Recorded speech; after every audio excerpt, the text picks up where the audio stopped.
नन्दितमेधिनि विश्वविनोदिनि नन्दनुते गिरिवरविन्ध्यशिरोधिनि वासिनि विष्णुविलासिनि जिष्णुनुते भगवति हेशिति कण्ठकुटुम्बिनि भूरि कुटुम्बिनि भूरि कृते जय जय हे महिषासुरमर्दिनि रम्यकपर्दिनि शैलसुते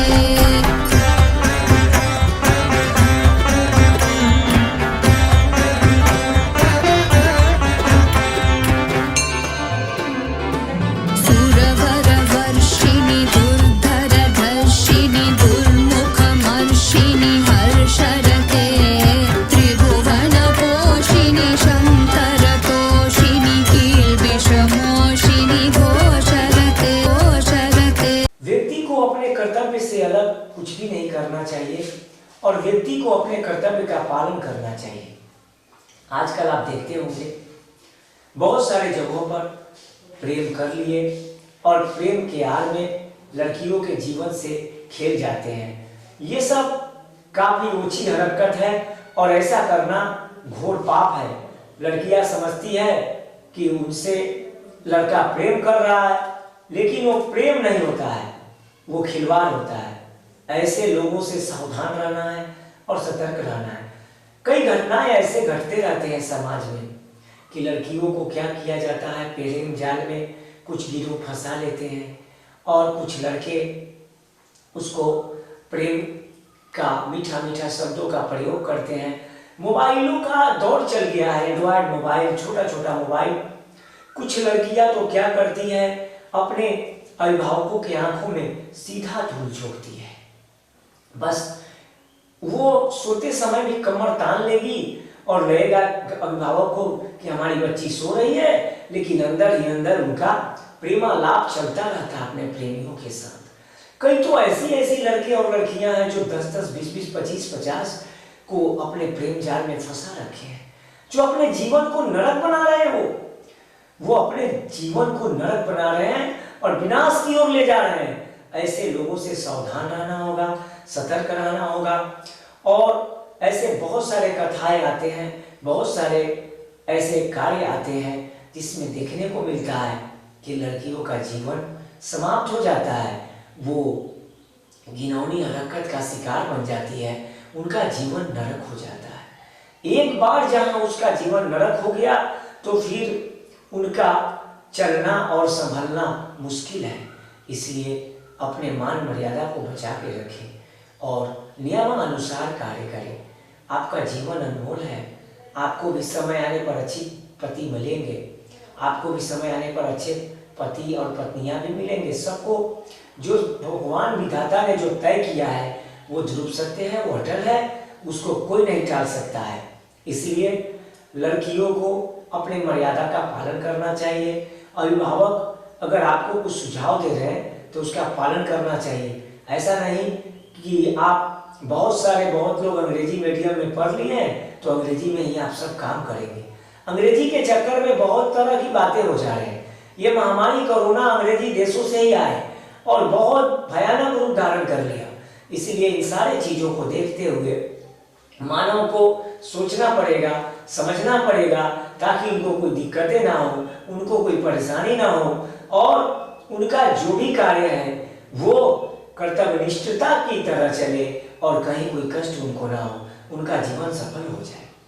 तो भारत में आपको भगवान शिव का प्रथम ज्योतिर्लिंग सोमनाथ है, परम कल्याणकारी है और इस मंदिर पर कई बार कुछ दुष्ट प्रवृत्ति के शासकों ने प्रहार भी किया, लेकिन जब जब धर्म पर प्रहार होता है तो धर्म अपना शक्ति खुद दिखाता है और उसके बाद धर्म जब अपना शक्ति दिखाता है तो चारों ओर धर्म का जयकारा होता है। तो सोम यानी कि चंद्र देव को राजा दक्ष ने बार बार समझाया कि आप अपने 27 पत्नियों को एक समान प्रेम करें। राजा दक्ष का ही 27 नक्षत्र कन्या पुत्री थी जिससे चंद्र का विवाह हुआ था। चंद्रदेव बाद में क्या किए, दक्ष की बातों को अपमान कर दिए, उन्होंने उनके बातों का ध्यान नहीं दिया, जिससे गुस्साए दक्ष ने उनको श्राप दिया और चंद्र को क्षय रोग हो गया। अब पूरे पृथ्वी पर त्राहिमाम मच गया, पृथ्वी से शीतलता जाने लगा। विधाता ने दिन के लिए सूर्य और रात के लिए चंद्र बनाया है। जब रातों में रात की जब जगमगाहट में जब आप चंद्र का प्रकाश देखते हैं तो मन प्रसन्न हो जाता है। चंद्र शीतलता का प्रतीक है और चंद्र तो भगवान शिव के भी परम प्रिय हैं। वो अपने मस्तकों पर चंद्र को सजाए रखते हैं, जो उनका शोभा बढ़ाता है। और चंद्र का भी सौभाग्य है कि वो भगवान शिव के मस्तक का शोभा बन के रहते हैं। उसके पश्चात पूरे पृथ्वी पर हाहाकार मच गया। चंद्रदेव को देवताओं ने सलाह दिया और उनको बताया गया कि आप प्रभास पाटन क्षेत्र में आप जाए वहां और जा करके वहां भगवान शिव का तपस्या करें। चंद्र ने तपस्या शुरू किया। समय आने पर भगवान शिव प्रसन्न हुए और उसके पश्चात वो प्रकट हुए। चंद्रदेव ने वरदान मांगा, हे प्रभु मुझे इस कष्ट से मुक्त कीजिए और मुझ पर कृपा दृष्टि बरसाइए। भगवान शिव अत्यधिक दयालु और कृपालु हैं। उन्होंने दया किया, कृपा किया और उन्होंने चंद्रदेव को इस श्राप से मुक्त करने के लिए उन्होंने एक वरदान दिया। कहा कि हे चंद्र, अब मैं आपको दो पक्षों में बांटता हूं, एक कृष्ण पक्ष और एक शुक्ल पक्ष। हे चंद्रदेव, इन पक्षों के प्रभाव से आपकी कलाएं आपको वापस आएंगे, लेकिन चंद्र के श्राप से फिर धीरे धीरे आपको एक पक्ष में आपका कला क्षीण होने लगेगा। इसलिए कृष्ण पक्ष में आपको देखते होंगे धीरे धीरे अंधेरा छाने लगता है रात्रि में, और शुक्ल पक्ष में आपको धीरे धीरे उजाला आने लगता है। और एक दिन जब पूर्णिमा आता है और उससे पहले से ही चंद्रदेव पूरे कलाओं से परिपूर्ण होने लगते हैं। तो उसके पश्चात चंद्रदेव ने कहा कि हे प्रभु, आप यहीं पर आकर के हमारे साथ विराजमान हो जाएं और यहीं आकर के आप मेरे साथ यहाँ मेरे नाम का शोभा बढ़ाएं और भक्तों का कल्याण करें। उसी के पश्चात भगवान शिव ने वहाँ वरदान दिया कि ठीक है चंद्रदेव, मैं यहीं रहूँगा। और उसके पश्चात वो सोम के नाम से ही वहाँ विराजमान हो गए और प्रथम ज्योतिर्लिंग का वहाँ स्थापना हो गई। सोमनाथ दूर दूर से भक्तगण आते हैं और भगवान शिव का पूजा करते हैं। उसके पश्चात दूसरा ज्योतिर्लिंग आता है, आपको बता दे रहे हैं, मल्लिका अर्जुन।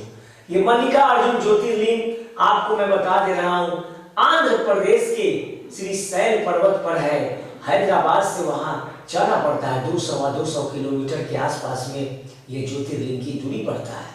ये परम कल्याणकारी और अति दिव्य ज्योतिर्लिंग है। मैं आपको बता दे रहा हूँ कि ज्योतिर्लिंग की पूजा करना, उनका नाम स्मरण करने मात्र से ही प्राणियों का दुख दूर भाग जाता है और प्राणियों का कल्याण होता है। सभी प्रकार के जीव जंतु भगवान मल्लिका अर्जुन का स्तुति गाते हैं, उनका पूजा अर्चना करते हैं और ध्यान लगाते हैं। मानव को भी चाहिए कि वो मल्लिका अर्जुन का स्मरण अवश्य करे। एक बार क्या हुआ, भगवान कार्तिकेय भगवान शिव और पार्वती से रुष्ट होकर कहीं दूर चले गए। उसके पश्चात देवी पार्वती ने कहा कि हे देवादिदेव महादेव, हे प्रभु, अपना पुत्र कहीं चला गया है, चले उसको जरा हम लोग मना कर लाए। उसके पश्चात दोनों गए वहाँ, तो देखिए कि वहाँ से भी कार्तिकेय बहुत दूर चले गए हैं। उसके पश्चात वहीं पर भगवान शिव वहाँ आपको अर्जुन के रूप में और देवी पार्वती मल्लिका के रूप में विराजमान हो गए भक्तों के कल्याण के लिए। तो भगवान शिव का जो ये ज्योतिर्लिंग है परम कल्याणकारी है। आप वहाँ जाए, पूजा करें, अर्चना करें और कल्याण की कामना करें। उसके पश्चात आपको बता दें तीसरा ज्योतिर्लिंग आता है महाकाल, जो मध्य प्रदेश के उज्जैन में अवस्थित है। उज्जैन अवंतिका परम कल्याणकारी नगरी है और अभी तो और परम कल्याणकारी हो गया है। उज्जैन नगरी जाने से ही प्राणी मात्र को सारा भव बाधा विघ्न से छुटकारा मिल जाता है और उनका कल्याण का द्वार खुल जाता है। एक बार क्या हुआ कि दूषण नामक दैत्य जो देवताओं से वरदान प्राप्त कर लिया था और उसके मन में यह धारणा हो गया था कि वो अमर हो गया है। कुछ लोग को आप देखते होंगे कि अगर भगवान की भक्ति थोड़ा सा कर लिया तो उसको लगता है कि वो अमर हो गया, उसको लगता है कि अब उसका कुछ नहीं बिगाड़ सकता कोई, और वो अपने आप को भगवान से भी बड़ा समझने लगता है। वो भगवान के असली भक्तों को भी निंदा करने लगता है और भगवान के भक्तों को भी सताने लगता है, दुख देने लगता है, यातना देने लगता है, पीड़ा देने लगता है, उनको तड़पाने लगता है। और जब भक्ति करते हैं सच्चा तो उनको उसमें बाधा और विघ्न भी उत्पन्न करने लगते हैं। ऐसे कई तत्व हैं, कई ऐसे लोग हैं जो भगवान का भक्ति का दुरुपयोग भी करते हैं, लेकिन उनको समय समय पर दंड मिलता है और ऐसे लोगों से बचना चाहिए और ऐसे करने वाले का पृथ्वी पर कभी कल्याण नहीं होता है। ठीक उसी प्रकार से भगवान शिव का आपको बता दे महाकाल ज्योतिर्लिंग परम कल्याणकारी है, वहीं पर आपको शिप्रा नदी भी है। इसका भी बहुत बड़ा कथा आता है जो सत्य है। नंदिनी नंदित मेधिनी विश्व विनोदिनी नंदनुते गिरिवर विंध्य शिरोधिनी वासिनी विष्णु विलासिनी जिष्णुनुते भगवती हेशिति कंठ कुटुंबिनी भूरि कुटुंबिनी भूरि कृते जय जय हे महिषासुरमर्दिनी रम्यकपर्दिनी शैलसुते।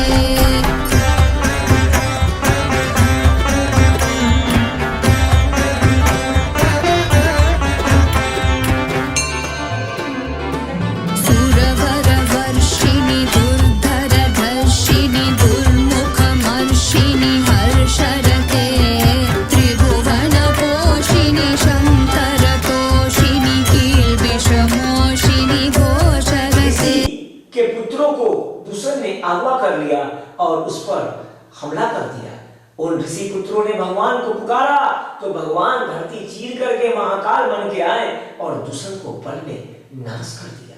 वहीं पर एक गोप नामक बालक भी था जो भगवान का परम भक्त था शिव का, और वो मिट्टी का शिवलिंग बनाता था और वो पूजा करता था। जो वो आपको बता दे नंद बने और भगवान श्री कृष्ण का लालन पालन भी वहां हुआ। वही गोप नामक बालक को भगवान ने वरदान भी दिया। उसका भी आराधना पूजा से भगवान महाकाल अति प्रसन्न हुए। उन्होंने वहां के राजाओं को भी वरदान दिया और वहां पर विक्रम संवत के नाम से एक पंचांग भी चलता है। आप सभी जानते होंगे कि राजा विक्रमादित्य की कथाएं अपरंपार हैं और वहीं पर बेताल पचीसी से लेकर कई गाथाएं आते हैं, कई कहानियां आते हैं। उज्जैन में आपको मंगलनाथ मंदिर, शिप्रा और हर्षिद जो देवी सती का एक अंग गिरा है जो खुद में प्रसिद्ध है और शक्तिपीठ है। उसके पश्चात मैं आपको बता दूं वहीं पर मंगलनाथ की मंदिर है, वहीं पर आपको बता दे रहे हैं गढ़कालिका है, वही राजा भर्तृहरि का, वही मुनि संदीपनी का भी आश्रम है जहाँ पर बाल अवस्था में द्वापर युग में भगवान श्री कृष्ण, बलराम जी और कई ऋषि और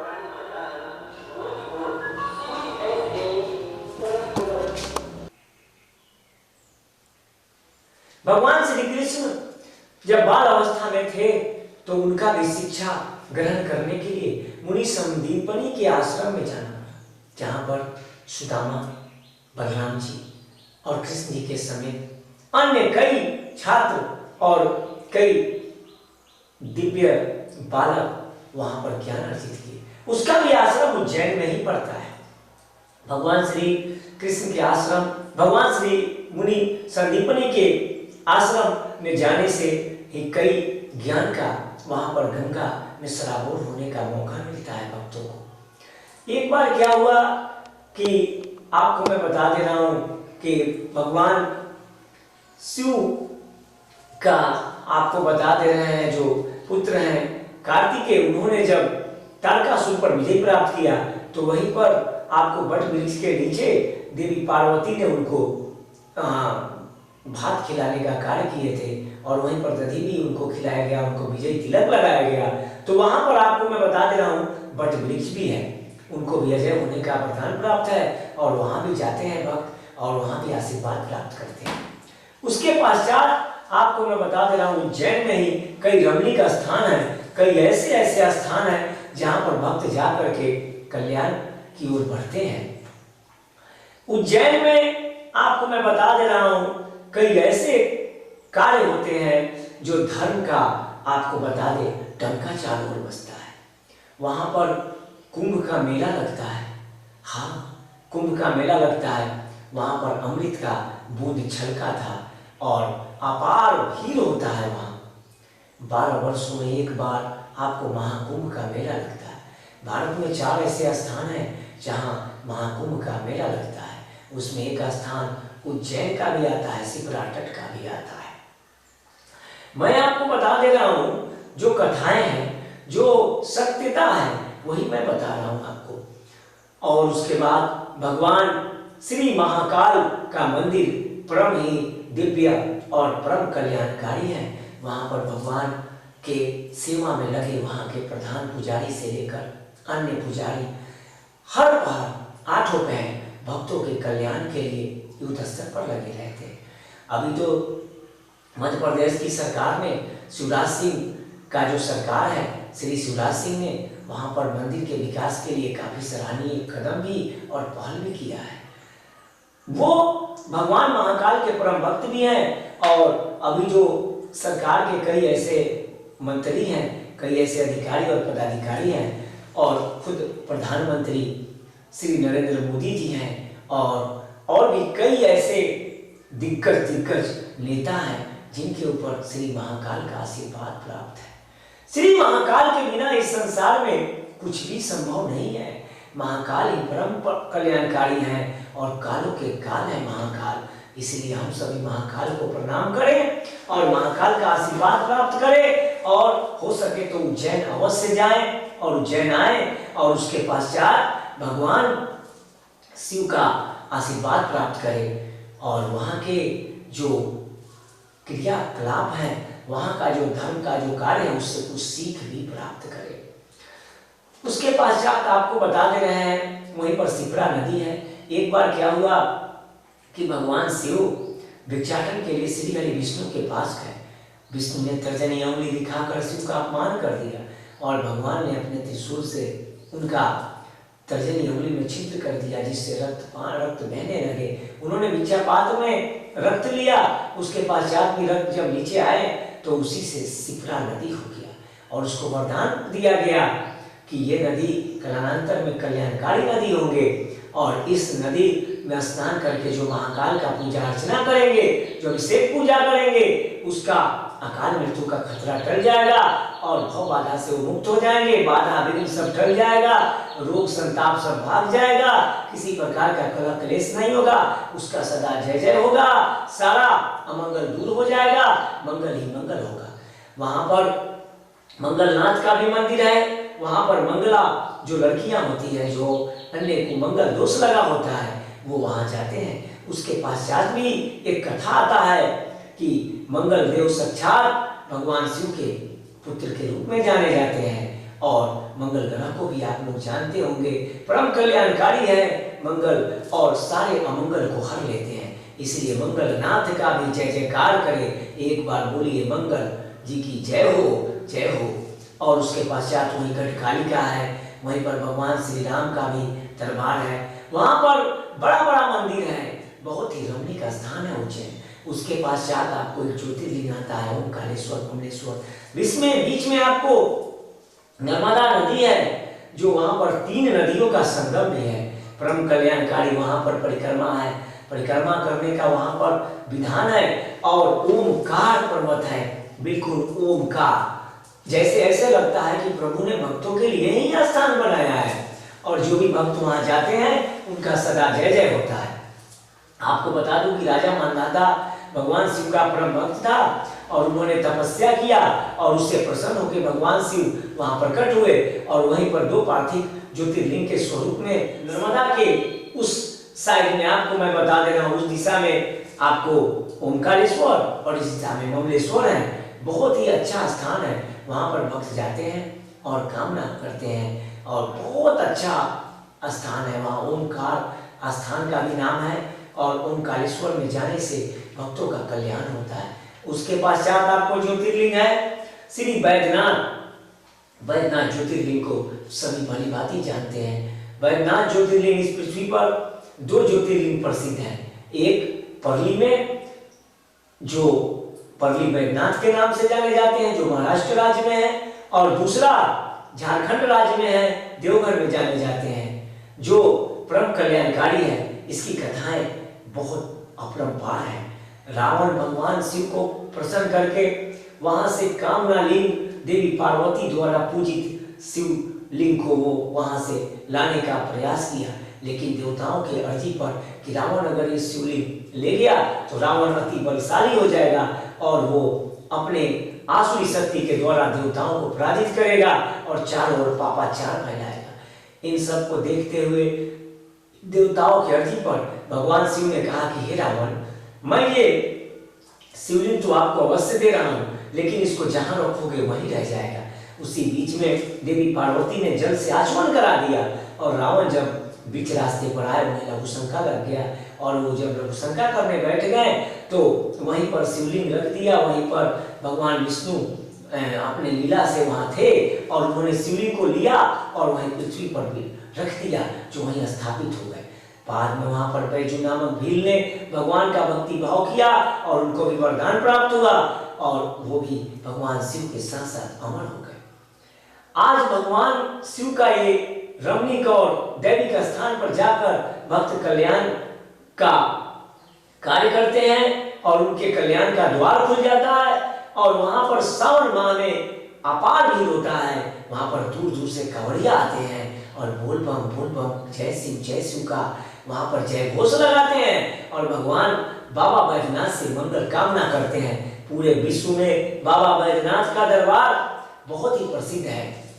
उसके पश्चात आपको अन्य ज्योतिर्लिंगों में है भीमा शंकर। भीमा नाम का एक दैत्य वहां पर शिव भक्तों को बहुत ही परेशान करता था और उसके पश्चात क्या हुआ, भीमा जब देखा कि भगवान शिव के भक्त परेशान हो रहे हैं और इनको तंग कर रहे हैं, तो वो एक दिन जाकर के भगवान शिव के शिवलिंग को ही खंडित करने लगा।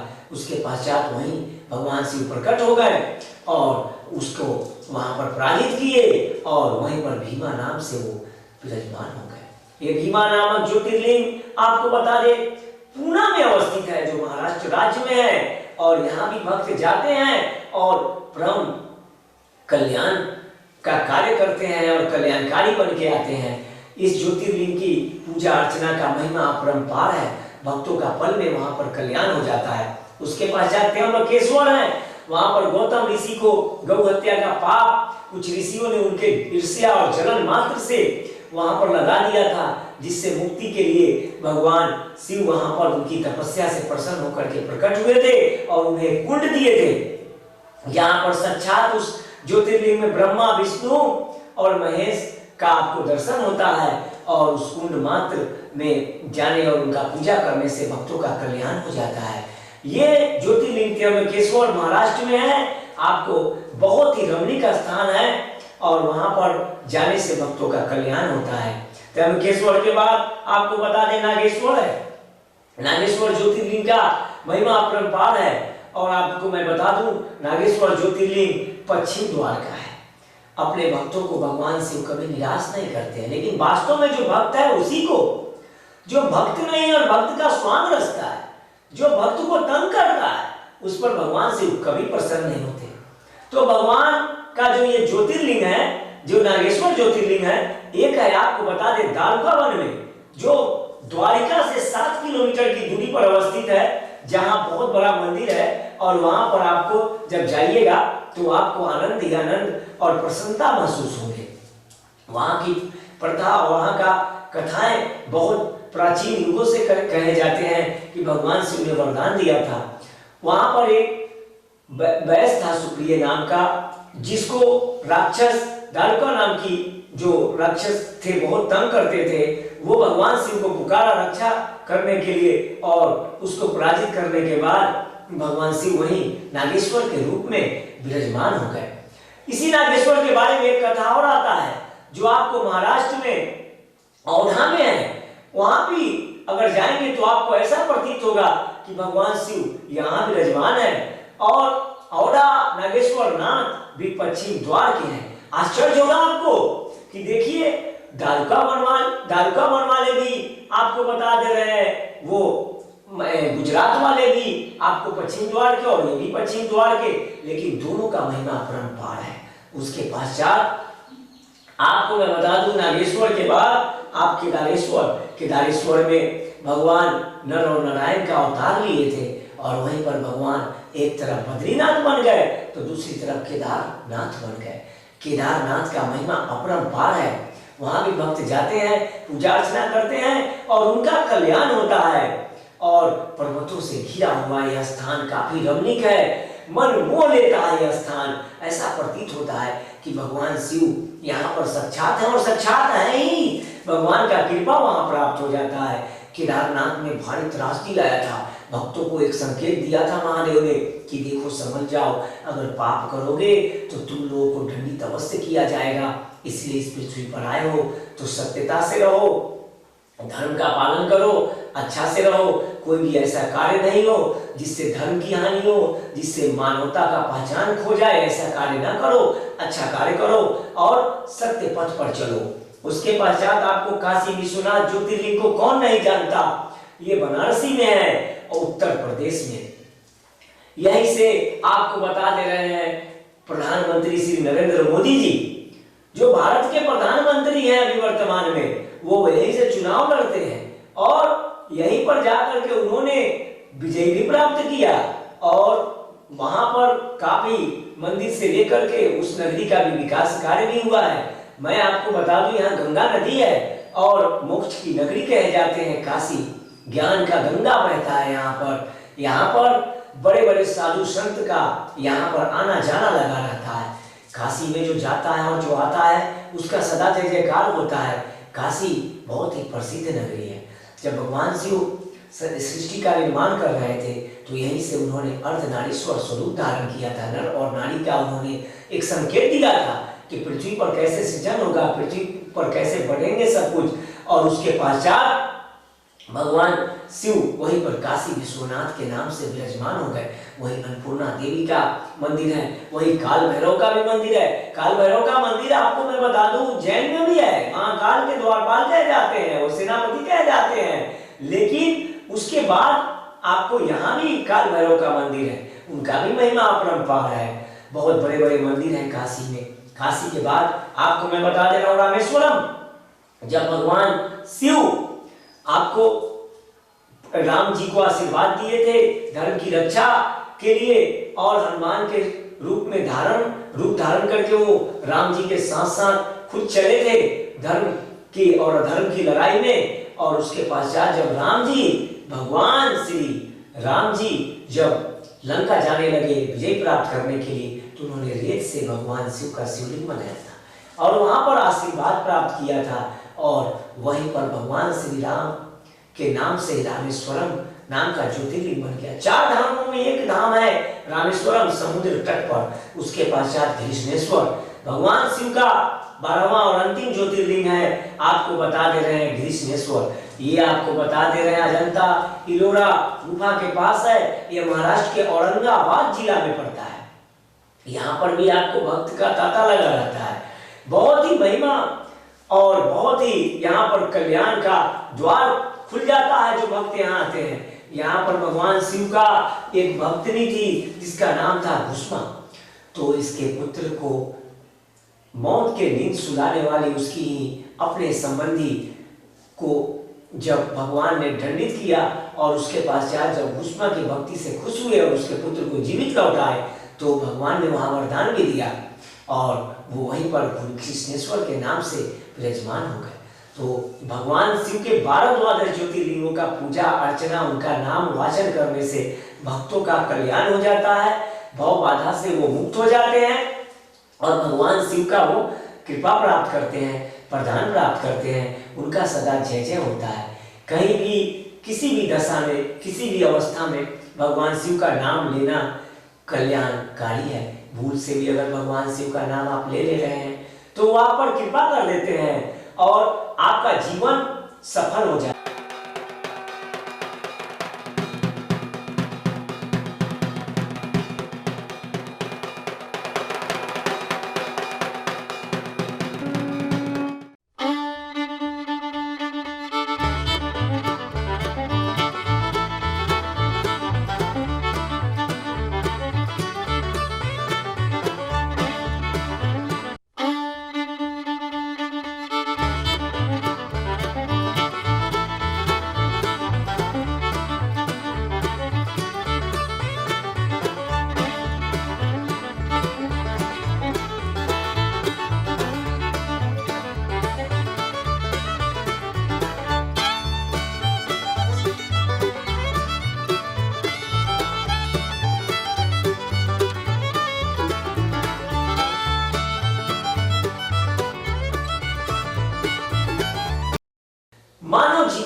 प्रकार की भव बाधा विघ्न आता रहता है। आप लोभ में, माया में, मोह में, स्वार्थ में घिरे रहते हैं। इन सब चीजों से ऊपर उठिए और भक्ति करिए, भगवान का नाम लीजिए, उनका स्तुति करिए, यज्ञ कराइए, महायज्ञ कराइए, पूजा कराइए, पाठ कराइए और बढ़ चढ़ के सभी जगहों पर सहयोग कीजिए। तन से सहयोग कीजिए, मन से सहयोग कीजिए, धन से सहयोग कीजिए। सहयोग केवल धन से ही नहीं होता है, सहयोग मन से भी होता है, सहयोग तन से भी होता है। और सहयोग करिए और कराइए भी। जब आप सहयोग करेंगे और कराएंगे तो आपका कल्याण होगा, आपका जीवन सफल हो जाएगा। आपका जीवन अनमोल है। भगवान ने इस धरती पर इसीलिए आपको जन्म दिया है कि आप पृथ्वी लोक पर अगर आए हैं तो आप अपना जीवन सफल कर लीजिए। नाना प्रकार की योनियों से भटकने के बाद आपको मानव तन मिलता है। सिर्फ इसलिए मानव तन मिलता है कि आपका जीवन सफल हो जाए और आप भगवान को प्राप्त करें। आपने देखा होगा इस संसार का रीत, बड़े बड़े अतिरथी, महारथी, कृपारथी, बड़े बड़े पराक्रमी, बड़े बड़े अहंकारी, बड़े बड़े धनवान, बड़े बड़े बलवान का दुर्गति हो जाता है। क्या होता है उनका? वो कहीं के नहीं जाते हैं। इसलिए आपका खुद का कल्याण का द्वार भगवान के कृपा से तभी खुलेगा जब आप चाहेंगे कि अब मेरा कल्याण हो जाए और ईश्वर की कृपा प्राप्त हो जाए। अपनी अहंकारता में, अपने घमंड में, अपनी वाहवाही में और अपनी कार्य शैली को अगर आप नहीं सुधारेंगे तो आपका जीवन नरक बन जाएगा। आप जानते हैं कि कल्याणकारी अमृतमय दिव्य प्रवचन इसीलिए है कि आपका कल्याण हो जाए, आपकी जो चक्षु है वो खुल जाए और आप सत्य पथ की ओर चल दें। आपको बहुत सारे कष्ट होते होंगे, आप देखते होंगे पारिवारिक कष्ट, जीवन में कष्ट, कोई किसी का व्यापार नहीं चलता है, कोई व्यक्ति ऐसे होते हैं जिनको संतान का सुख प्राप्त नहीं होता है, बहुत सारे ऐसे होते हैं जिनको घर का सुख प्राप्त नहीं होता है, बहुत सारे ऐसे होते हैं जिनके पास सब कुछ तो है लेकिन वो भोजन ग्रहण तक नहीं कर पाते हैं, बीमारियों से जकड़े हुए हैं। अब देखिए ना, आपके पास बहुत सारे लोगों के पास मिठाई है, मान लीजिए कि आपके पास भी मिठाई है लेकिन आप खा नहीं पा रहे, सामने भोजन है लेकिन थाल छूट गया। ये सब विधि का विधान है, ये सब कर्मों का फल है। इसलिए आप ऐसा कर्म करें कि आपका जीवन आनंद पूर्वक व्यतीत हो, भक्ति भाव में व्यतीत हो। आपका जीवन का जो भी दुख है, जो भी दरिद्रता है, जो भी बाधा विघ्न है, जो भी कष्ट है, वो दूर हो जाए। आप जीवन में प्रतिदिन कोई न कोई संकट से अवश्य जूझते हैं। कोई सुखी नहीं है लगभग इस पृथ्वी पर। इसका नाम ही है, आपको बता दे रहे हैं, मृत्यु लोक। हर कोई कहीं ना कहीं दुखी नजर आता है इस धरती पर। जिसके पास धन है वो भी कहीं ना कहीं दुखी है, जिसके पास बल है वो भी कहीं ना कहीं दुखी है, जिसके पास संतानों की कमी नहीं है वो भी कहीं ना कहीं दुखी है, जिसके पास सब कुछ है लेकिन उसके पास कहीं कहीं से हरि की कृपा नहीं है तो उसके पास कुछ नहीं है। इसलिए आप हरि की कृपा प्राप्त करें। मैं आपको एक कथा बताता हूं। एक स्थान पर भगवान की प्रतिमा खरीदने 4 लोग चले। ये 4 लोग जब प्रतिमा खरीदने गए तो उन्होंने अपने एक मित्र को खबर कर लिया और मित्र को बताया कि मैं भगवान का प्रतिमा लेने जा रहा हूं, आप हमको सहयोग करिए। और मित्र ने क्या किया, वहां मूर्ति वालों से तगादी बात कर लिया कि भाई इस मूर्ति में मुझे भी कुछ कमाई हो जाना चाहिए। ऐसे भी लोग इस धरती पर हैं कि भगवान की प्रतिमा खरीदवाने में, भगवान की प्रतिमा बिक्री करवाने में, भगवान को स्थापित कराने में, भगवान की पूजा करवाने में, भगवान की भक्ति भाव करवाने में भी दलाली खाते हैं। ऐसे लोग भी इस पृथ्वी पर हैं। यह इस भारत खंड के किसी स्थान की सत्य कथा है, लेकिन नाम और गांव में किसी कारणवश नहीं बता रहा हूं, लेकिन ये सत्य है, मैं आपको बता रहा हूं। उसके पश्चात ये 4-5 लोग आस्था और निष्ठा और श्रद्धा के साथ अपनी सारी जमा पूंजी लेकर के चल दिए कि भगवान को लाएंगे तो लाएंगे, भगवान का प्रतिमा लाएंगे और श्रद्धा पूर्वक गांव के कल्याण के लिए, समाज के कल्याण के लिए, सबके कल्याण के लिए यहां पर प्रतिमा स्थापित करेंगे। जब वे वहां पर पहुंचे जहां से उनको प्रतिमा लाना था, उन्होंने बहुत सारा प्रतिमा देखा। अब प्रतिमाओं का जो रेट था, जो दर था, उसमें बहुत सारा अंतर पाने लगा। उन्होंने देखा कि भाई ये क्या है, बात कुछ हुआ था, यहाँ सामने कुछ और आ रहा है, प्रतिमा का साइड में भी जो है सो फड़का रहा है। उसके पश्चात देवताओं का वहां कृपा हुआ, और देवताओं की कृपा तब हुआ जब उस प्रतिमा खरीदने जाने में साक्षात महादेव का परम भक्त और शिव वंश और महादेव के साथ और उनका ज्ञान और उनका दिशा निर्देश को जानने वाला, समझने वाला एक भक्त और एक संत भी साथ में थे। जब वहां गए तो उनको पता चला कि इस प्रतिमा में बहुत सारी बातें हैं और इसमें दलाली है, आपके पास पैसे कम है और इन पैसों का दुरुपयोग ना हो। क्योंकि देख लीजिए, मैं बता रहा हूं, अगर आपका भी पैसा है तो उसका आप दुरुपयोग ना करें। अगर आपको किसी ने दान दिया है, अगर आपको किसी ने कुछ दिया है, अन्न दिया है, धन दिया है, जो भी कुछ दान दिया है, उसमें उसका श्रद्धा छुपा हुआ है, उसका आस्था छुपा हुआ है, उसका भक्ति छुपा हुआ है, उसका भाव छुपा हुआ है। उसके साथ खिलवाड़ ना करें। अगर आप उसके साथ खिलवाड़ करेंगे, उसके दान के साथ, तो आपको पाप लगेंगे इसका और आप इसके दंड के भागी बनेंगे। जब आप इस पृथ्वी लोक को छोड़कर जाएंगे तो आपसे हिसाब लिया जाएगा, आपसे पूछा जाएगा कि आपने ऐसा क्यों किया, और आपको कोड़े मारे जाएंगे, आपको दंडित किया जाएगा। भगवान का मार अपरंपार है, उसको अच्छे अच्छे झेल नहीं पाते हैं और जीवन नरक बन जाता है। जिंदा मौत तो छोड़ दीजिए, मरने के बाद भी कल्याण नहीं होगा। इसलिए इस प्रकार की घिनौनी हरकत नहीं करना चाहिए। उसके पश्चात क्या हुआ, सच्चाई खुद ब खुद खुल गया।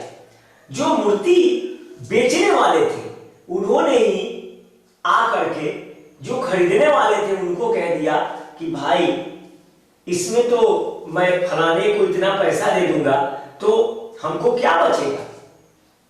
बात साफ हो गई, दूध का दूध पानी का पानी हो गया। उसके पश्चात इन लोगों का जो विश्वास था अपने उस मित्र पर, वो टूट गया। इसके कई प्रमाण मिल गए और उन्होंने क्या किया, भगवान का नाम लिया। और उसमें से एक व्यक्ति था, उन्होंने कहा कि हे प्रभु, आपका सुंदर, सुयोग्य, उत्तम, परम कल्याणकारी, मनमोहक दिव्य प्रतिमा अगर नहीं मिला तो मैं अंजल ग्रहण नहीं करूंगा।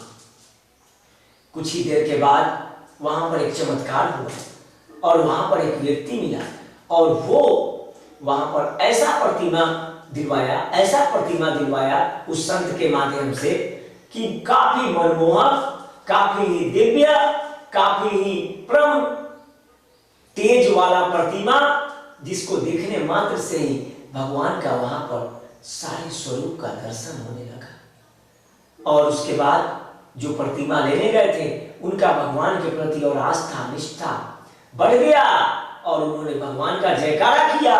एक प्रतिमा लाने गए थे, उन लोगों ने 5-5 प्रतिमा लाए।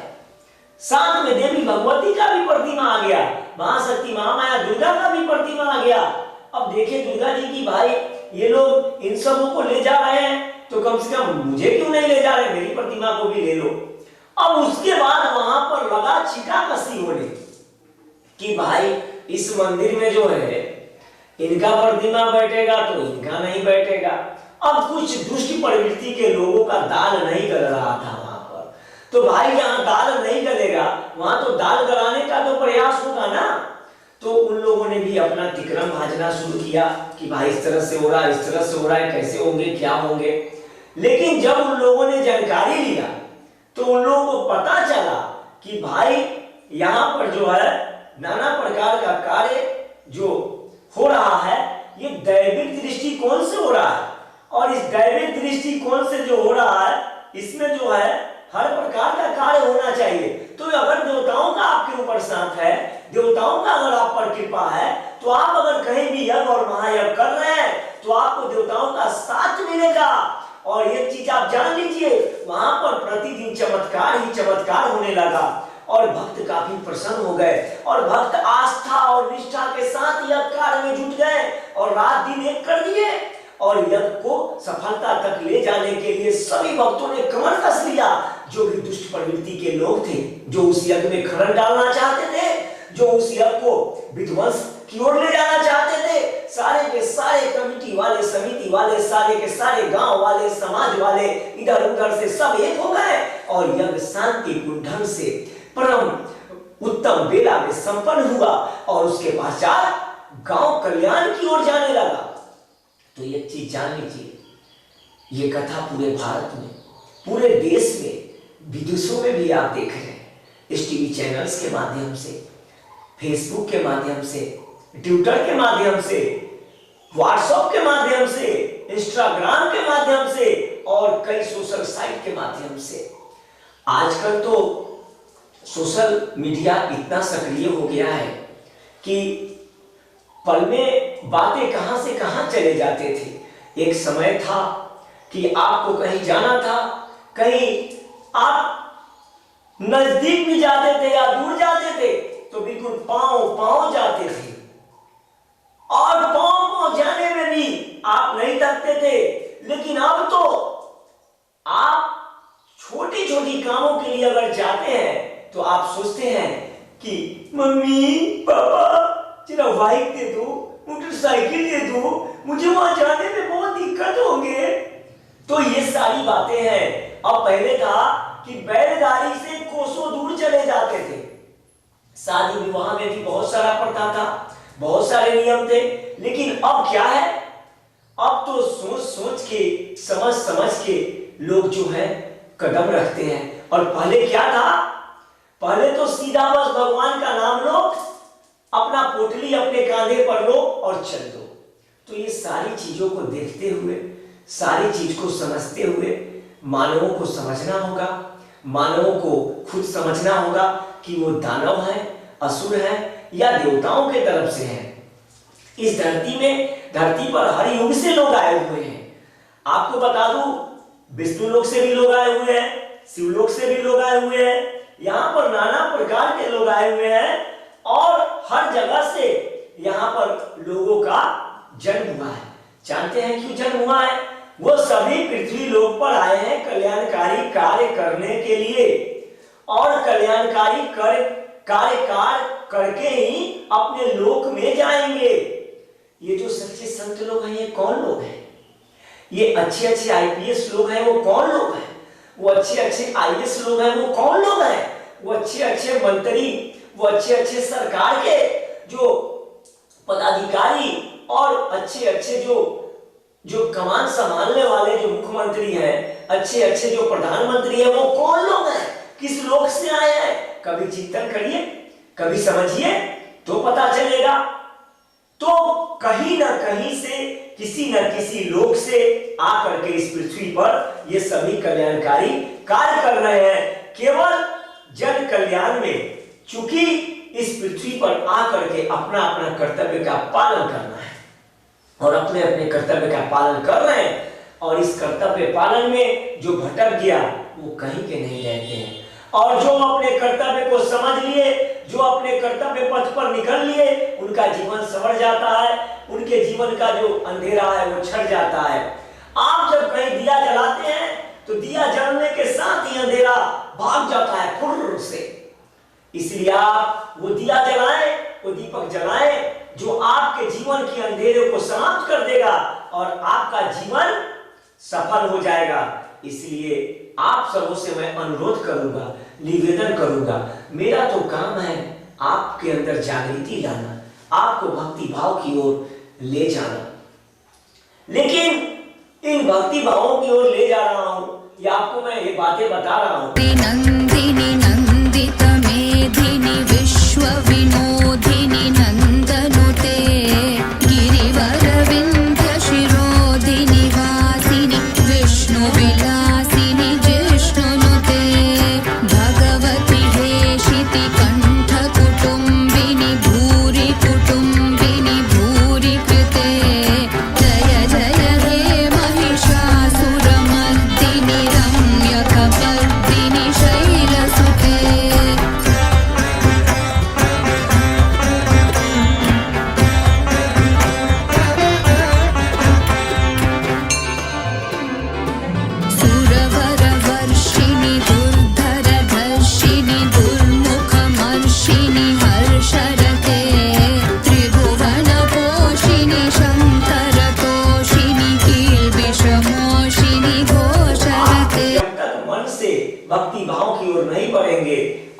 से जब तक आप लोग भक्ति भाव में सहयोग नहीं करेंगे तब तक आपको भी भक्ति भाव का फल प्राप्त नहीं हो सकता, क्योंकि जबरदस्ती कराया हुआ कार्य कभी फलदायक नहीं होता।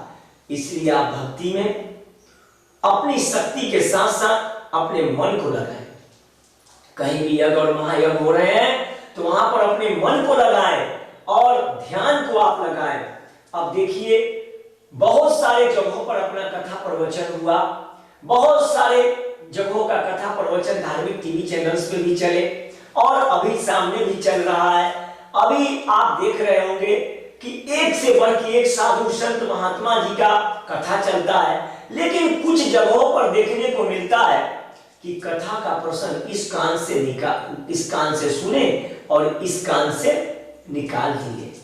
ऐसा मत कीजिए। अगर इस कान से सुन रहे तो उसको मन में उतारिए, इस कान से सुन रहे तो उसको मन में उतारिए और अपने इन जो मन में जो ईर्ष्या का भाव है, मन में जो द्वेष है, मन में जो आपके अंदर जो पाप का जो भावना है, उन सबको दूर कीजिए और सबकी कल्याण की सोचिए।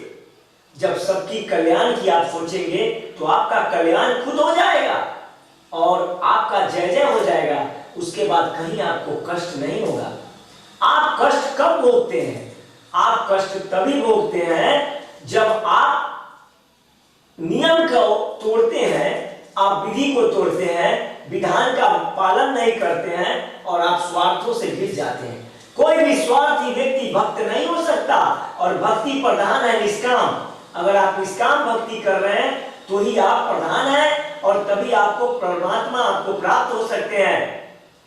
आज तक जो अच्छे भक्त हैं, जो कथाएं आते हैं वेद में, पुराण में, बड़े बड़े शास्त्रों में, वहां बता दीजिए कि किसी बड़े भक्त ने अपने लिए बहुत कुछ किया हो या समाज को अपने स्वार्थ की आग में झोंक दिया हो। ऐसे कुछ भक्तों को नाम बताइए। ऐसे कोई भक्त नहीं मिलेंगे जो भक्त होंगे। जो भक्त होंगे वो केवल समाज की कल्याण की बात करेंगे, अपने कल्याण की बात नहीं करेंगे, वो दूसरे की कल्याण की बात करेंगे। वो सच्चा योगी होगा, जो साधक होगा, जो परम तपस्वी होगा, जो शिव तत्व को जानते होंगे, वो हर पल औरों के लिए अच्छा मंगल कामना करेंगे। उनके मुंह से कभी किसी के बारे में अभिशाप नहीं निकलेगा। लेकिन इस पृथ्वी पर ऐसे भी लोग हैं, कुछ लोग जो दानवी विचार के हैं, आसुरी विचार के हैं, जिनकी प्रवृत्ति ही है अच्छे कार्य में बाधा डाल दो। अपनी अहंकारता में समाज को मौत के मुंह में झोंकना चाहते हैं। अब देखिए, गलत मुहूर्त में, गलत समय में कोई भी कार्य करना वो आपके लिए घातक ही बनता है, वो आपके लिए अपशगुन ही लाता है। इसलिए मुहूर्त बनाए गए हैं, समय बनाए गए हैं, आपके लिए विधान बनाए गए हैं, नियम बनाए गए हैं, तो नियम का पालन करें। आपके जीवन में दुख तभी आता है जब आप नियम को तोड़ते हैं, जब आप कानून को तोड़ते हैं। ये कानून क्यों बनाए गए हैं? ये नियम क्यों बनाए गए हैं? ये आपके कल्याण के लिए बनाए गए हैं ताकि आपको कोई दिक्कतें नहीं हो। तंत्र मंत्र यंत्र ये भी आपके लिए परम कल्याणकारी है। ये भी आपके जीवन में जो दुख होते हैं उसको दूर करने के लिए ईश्वर का एक विधान बनाया हुआ है, एक प्रणाली बनाया हुआ है। आप तमाम तीर्थों पर जाइए, बहुत पूजा कराइए, बहुत पाठ कराइए, बहुत यज्ञ कराइए, बहुत महायज्ञ कराइए, लेकिन अगर मन में स्वार्थ है तो आपका कल्याण नहीं हो सकता, आपको भगवान नहीं मिल सकते।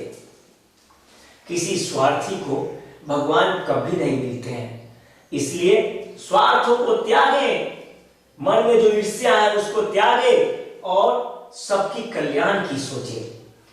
अब देखिए, एक कथा आता है, मैं आपको बता दूं। एक स्थान पर आपको बता दे रहे हैं, एक 4-5 लोग थे। ये 4-5 लोग सोचते थे कि गांव का हम लोग कैसे विकास करें, गांव में कैसे अच्छाई आए। उसी बीच में आपको बता दे रहे हैं, एक और व्यक्ति आ गया। वो कहा कि हम भी आपके साथ रहेंगे। अब उस व्यक्ति के साथ 5 व्यक्ति से 6 हो गए। अब उसी गांव में एक दुष्ट प्रवृत्ति का व्यक्ति था।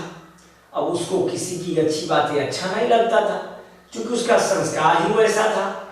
उसका शुरू से आदत था कि भाई इधर से उधर करो, उधर से उधर करो, घर फोड़ो और बस 2 रुपए इधर से करो। कुछ लोग बात का चुस्की लेते हैं, धन का चुस्की तो कुछ लोग लेते हैं, बात का भी चुस्की कुछ लोग लेते हैं। तो ऐसे लोगों से सावधान रहना पड़ेगा, सतर्क रहना पड़ेगा। वो आपका हित कभी नहीं कर सकते हैं, बल्कि वो आपका अहित ही करेंगे। अगर वो आप में सटे हैं तो आपका वो अहित करने के लिए सटे हैं। आपके साथ अगर वो जुड़े हैं तो आपको वो विनाश की ओर ले जाएंगे, क्योंकि उनका प्रवृत्ति ही वैसा है। उनको आप बार बार बताओ, बार बार समझाओ, लेकिन वो नहीं सुधरेंगे। और वो अपने जो उनकी जो प्रणाली चल रहा है, ये जलन का, ईर्ष्या का, और दूसरे को निंदा करने का और कराने का, और जो अच्छा कार्य कर रहा है उसको भी रोकने का, खुद तो अच्छा कार्य करेंगे नहीं, उनसे होगा नहीं। एक कंठी ले लेंगे, एक माला ले लेंगे दिखावे का, और सबसे बड़ा भक्त बनेंगे, खुद को वो बहुत बड़ा महान साबित करेंगे। और उसके बाद जब उनकी सच्चाई का पोल खुलेगा तो वो कहीं के नहीं रहेंगे। और ऐसा होता है, ऐसा हुआ है, ये तो सदियों से है। आपने देखा होगा बड़े बड़े कथाओं में, उसमें भी एक अलग अलग भूमिका होता है। तो हम सब तो रंग मंच सजाए हुए यहाँ पर है, सबको अलग अलग पात्र भगवान ने बना के भेजा है। एक पतंग की तरह हम लोग का जो धागा है, हम लोग का जो प्रभु का जो मकसद है, प्रभु का जो उद्देश्य है, उसी को हम लोग पूरा करने के लिए इस पृथ्वी पर आए हैं। सबका अलग अलग रोल और भूमिका मिला हुआ है। कोई कुछ कर रहा है, कोई कुछ कर रहा है, कोई कुछ कर रहा है, कोई कुछ कर रहा है। तो उनका भूमिका वही मिला हुआ है कि वो दूसरे को लड़ाएंगे, दूसरे को तबाह करेंगे, और कहीं यज्ञ महायज्ञ होगा उसमें भी बाधा डलवाएंगे, नाना प्रकार का उसमें से कमियां खोजेंगे। अरे जो कमियां उनको दूर कराओ, दूर करो। तो कहीं कोई आचार्य पद लेंगे, कहीं कोई प्रतिमा पर दोष निकालेंगे, कहीं कोई मंदिर के गर्भगृह में दोष निकालेंगे, तो कहीं कोई आप पर ही दोष निकाल देंगे, तो कहीं कोई पूरे समाज पर ही दोष निकाल देता है कि मैं ही सबसे अच्छा हूं, पूरा समाज ही खराब है। अब लीजिए, ऐसे ऐसे लोग भी मिलते हैं आपको। तो इन सारे चीजों से आपको हटके अच्छा कार्य करना है। इन सारे चीजों में आपको नहीं भटकना है, नहीं तो ये आपको भटका देंगे। ये आपको भटकाने आए ही हैं। जब आप ऐसे लोगों को बैठा करके आप अपने बीच में जब कोई कार्य करेंगे, तो बीच में कुछ ऐसे शब्द रख देंगे जिससे आपका कार्य समाप्त हो जाए, कार्य आपका प्रगति की ओर नहीं जाए। उनका मकसद ही ऐसा होता है। वो प्री प्लानिंग से आते हैं, रणनीति बना के आते हैं, सोच समझ के आते हैं। क्योंकि उनका कुछ लोगों के साथ मीटिंग हुआ है, बैठक हुआ है, वो आए ही हैं आपके कार्य में बाधा डालने और डरवाने। तो ऐसे लोगों से दूर रहिए, ऐसे लोगों से सावधान रहिए, सतर्क रहिए। ऐसे पचमुहा, दसमुहा, बिसमुहा, इस प्रकार के लोग जो हैं, पचफोड़ना लोग, जो गांव को तोड़ते हैं, समाज को तोड़ते हैं, आप को तोड़ते हैं, जो परिवार को तोड़ते हैं, सब जगह बंटवारे की भावना रखवाते हैं, ऐसे लोगों से सतर्क और सावधान रहिए। ऐसे लोग अधिकांश गांवों में ही होते हैं, और अधिकांश लोग शहरों में भी होते हैं। कहीं कहीं पे ऐसे लोग होते हैं। लेकिन गांव को जोड़िए, किसी के परिवार को मत तोड़िए। आप समाज को लेकर चलिए, समाज में एकता कायम कीजिए। और कुछ लोग तो क्या करेंगे, अपनी स्वार्थ को सिद्ध करने के लिए किसी अवसर का तलाश करेंगे। देखेंगे कि कोई अच्छा अवसर मिल गया ना, उसी को भुना लो, अपनी चमक जाएंगे, नेतागिरी चमक जाएंगे, अपना नाम। तो ऐसे लोगों को नरकों में भी जगह नहीं मिलता है, बहुत दुर्गति होता है उनका। अरे जवानी में तो बहुत किया, लेकिन बुढ़ापा भी तो देख लो। बुढ़ापा कितना दर्द भरा है, कितना दर्दनाक है बुढ़ापा। कभी इसका भी तो कल्पना कर लो, कभी ये भी तो सोच लो कि बुढ़ापा जो है कैसे बीतेंगे। जब अंत समय आएगा तो क्या क्या होगा। बहुत सारे लोग तो बुढ़ापे में कराहते हैं, चीखते हैं, चिल्लाते हैं। बहुत लोग तो ये भी कहते हैं कि हे प्रभु ले चलो, लेकिन उनको प्रभु नहीं ले जाते हैं। बहुत लोग तो ये भी कहते हैं कि हे प्रभु अब बहुत हो गया, हमारे भूलों को माफ कर दीजिए। और बहुत लोग तो ये भी कहते हैं कि हे प्रभु अब नहीं, अब मुझसे सहन नहीं होता ये दर्द। और बहुत लोग हंसते हंसते अपने लोग चले जाते हैं, और बहुत लोग हंसते हंसते अपने कार्य को कर लेते हैं। तो हर एक कार्य में अगर आप भक्ति कर रहे हैं तो आपके साथ परमात्मा का साथ है, विधाता का साथ है, देवाधिदेव महादेव का साथ है, देवी महाशक्ति दुर्गा का साथ है, पवन देव का साथ है, वरुण देव का साथ है, समस्त देवताओं का आपके साथ साथ है। तो आप जब एक बार आंसू बहाएंगे तो प्रलय तक मच जाएगा, भूकंप तक हो जाएंगे, आंधी तूफान आने लगेंगे, बंगाल की खाड़ी में सभी समुद्रों में तूफान मच जाएगा, और उसके बाद सब कुछ डूबने लगेगा, पूरे संसार में त्राहिमाम आने लगता है। और जब आप खुश होते हैं तो सब कुछ ठीक होने लगता है। तो ऐसा भक्त बनिए कि आपके क्रियाओं से, आपके स्वभाव से प्रकृति भी चले और प्रकृति से आप जुड़ा रहे। ऐसा बनिए, ऐसा भक्ति कीजिए। अब भक्ति काल में ढोंग करने से क्या होगा? हाँ, आपको जगहों पे तो बहुत सारे लोग भक्ति काल में ढोंग नहीं करते हैं, तो ऐसे ढोंगियों से सावधान रहिए। अब एक गांव था, मैं आपको बता दे रहा हूं, वहां पुलिस पदाधिकारी जी थे, आपको बता दे रहा हूं अनिल जी, और पूर्व में थे, आपको मैं बता दे रहा हूं पुलिस अधिकारी श्री प्रवीण कुमार मिश्रा जी। उनको इतना परेशानी होता था लोगों को सुधारने में, लोगों को अच्छाई की ओर ले जाने में, कानून का राज स्थापित करने में, कि मैं वर्णन नहीं कर सकता इस व्यासपीठ से। बहुत सारे लोगों ने इसकी जानकारी मुझे भी दिया, मुझे भी पता चला। भाई समाज में तो बहुत तरह की बातें आते रहते हैं, हमारे पास तो बहुत दूर दूर से फोन आता है, बहुत दूर दूर से लोग बताते रहते हैं कि बाबा जी ये प्रॉब्लम, बाबा जी ये समस्या, बाबा जी वो कार्य, बाबा जी वो कार्य। और क्यों नहीं बताएंगे? उनको अधिकार है मुझ पर, उनको विश्वास है और उनको श्रद्धा है देवताओं पर, तो वो मुझे बताते हैं, और जहां तक होता है मैं दूर करने का प्रयास करता हूं। तो एक गांव था, उस गांव में अजीबोगरीब हरकत होता था। एक घर से प्रतिदिन 4-5 पत्थर गिरते थे वहां एक छत पे, और उस घर में कोई नहीं रहता था। तो कुछ लोग कहते थे कि भाई यहाँ पर भूत और प्रेत है, जिन और जिन्नात है, इसकी जांच किया जाए, इसको देखा जाए कि आखिर माजरा क्या है।